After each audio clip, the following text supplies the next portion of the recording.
sans l'avis de son pasteur. Ouais. Être sans l'avis de Dieu ou de son pasteur.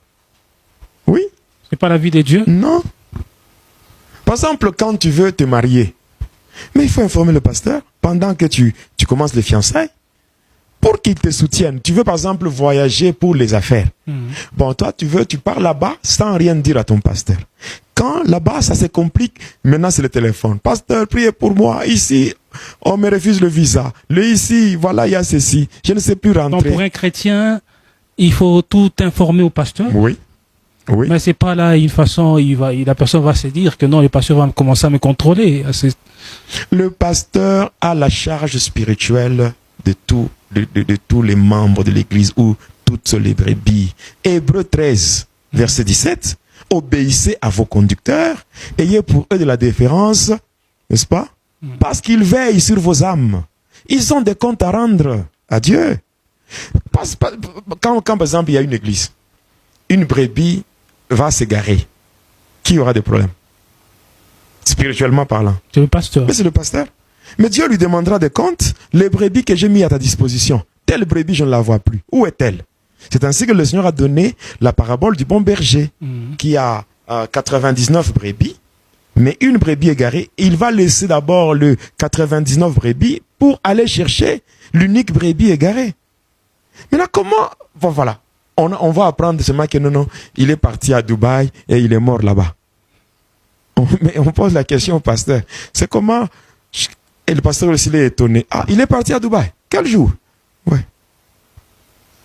Quelqu'un qui a une vie posée va informer son pasteur. Donc on doit tout informer au pasteur. Tout. On informe, je dis bien les décisions, les grandes décisions de la vie, les décisions importantes.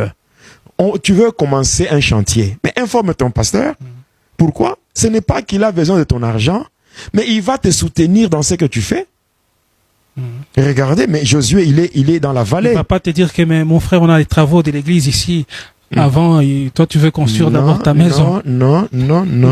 L'œuvre de Dieu doit se faire selon la libéralité. Okay. Parce que quand vous donnez à Dieu à contre-cœur, là ce n'est pas un canal de bénédiction. Okay. Quand vous donnez parce qu'on vous a forcé, donc vous donnez par contrainte, là ce n'est plus Dieu.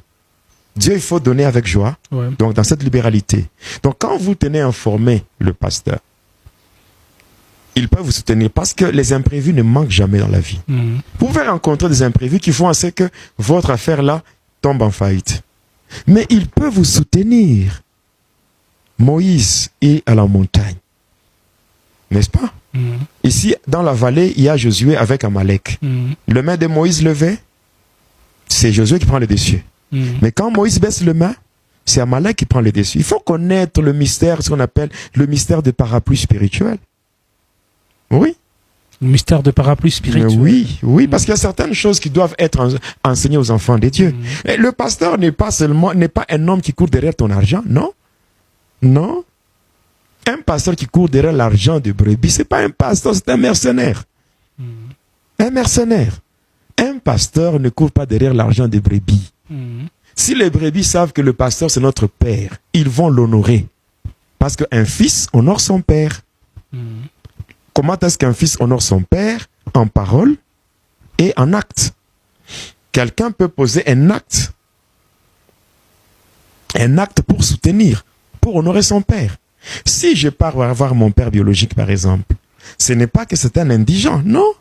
Je vais le voir, parce que toute parole qui sortira de la bouche de mon père, c'est une bénédiction pour moi. Voilà, c'est une bénédiction. Quand quelqu'un donne, je sais pas, paye, je sais pas, à manger ou le loyer de son pasteur, mais c'est que le pasteur dira, ça sera quoi? C'est pas une bénédiction? Ça sera une bénédiction. Mais le pasteur n'est pas là pour courir derrière l'argent des fidèles, non? D'ailleurs, ça c'est une bassesse. C'est une bassesse. Par exemple, tel que moi je suis, j'ai mon fils, mon enfant biologique, tout le jour, allez, donne.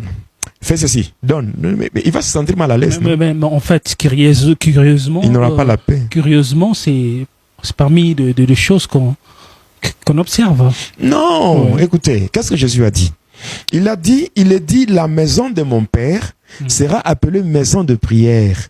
Mais vous en faites une caverne de voleurs. Il y en a. Quand il y a le faux, c'est que le vrai aussi existe. Il y a des gens qui ont fait de l'œuvre de Dieu une source lucrative. Or que ce n'est pas ça. Ils commencent à rançonner les fidèles. Quand vous rançonnez les enfants de Dieu, c'est que maintenant, là vous êtes en train de faire l'escroquerie, tout et tout, mais Dieu ne vous donnera rien. Voilà pourquoi il y a des hommes aujourd'hui qui se disent pasteurs, mais qui sont en train de limiter Dieu. Dieu prévoit de vous donner de grandes choses, parce que Dieu, quand il veut honorer son serviteur, il le fait à la manière de Dieu.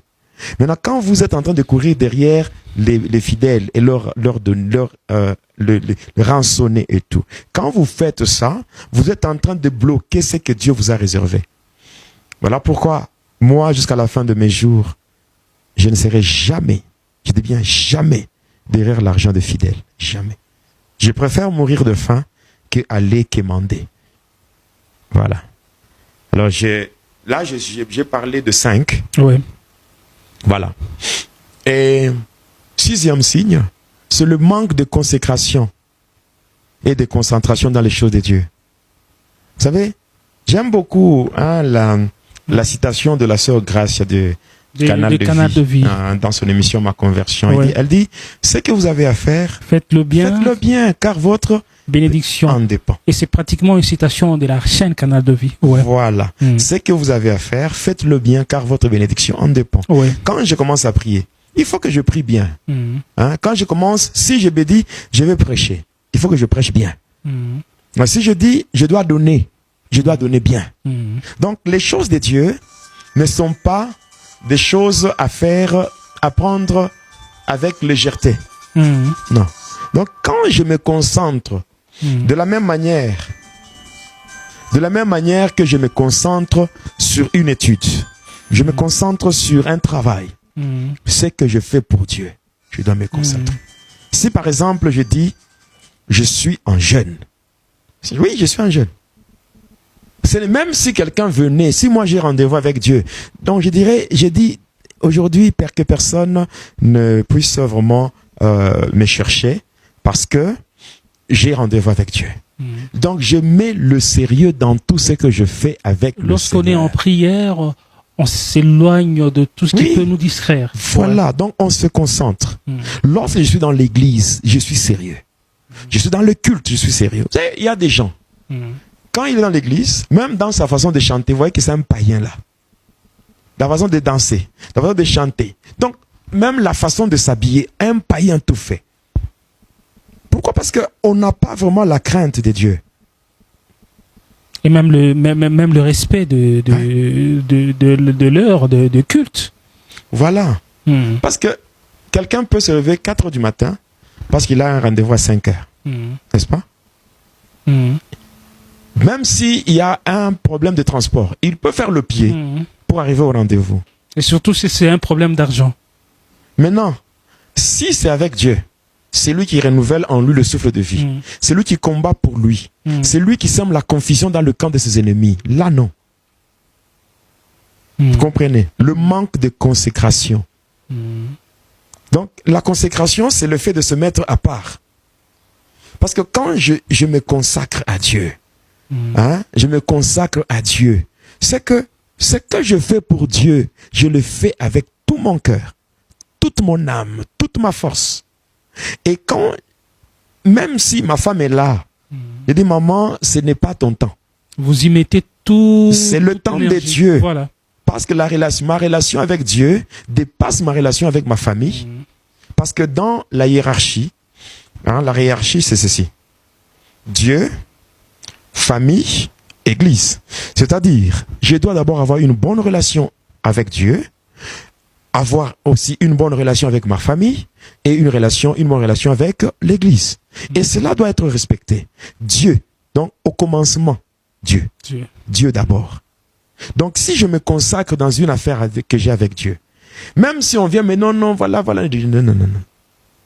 D'abord, je termine ce que j'ai à faire. Parce que c'est un engagement. C'est un engagement. Donc, je dois faire mieux avec Dieu par rapport à ce que je fais avec les hommes. Voilà. de me concentrer sur l'œuvre de Dieu. Et si par exemple, on m'appelle pour prêcher dans une église quelconque, je dois me consacrer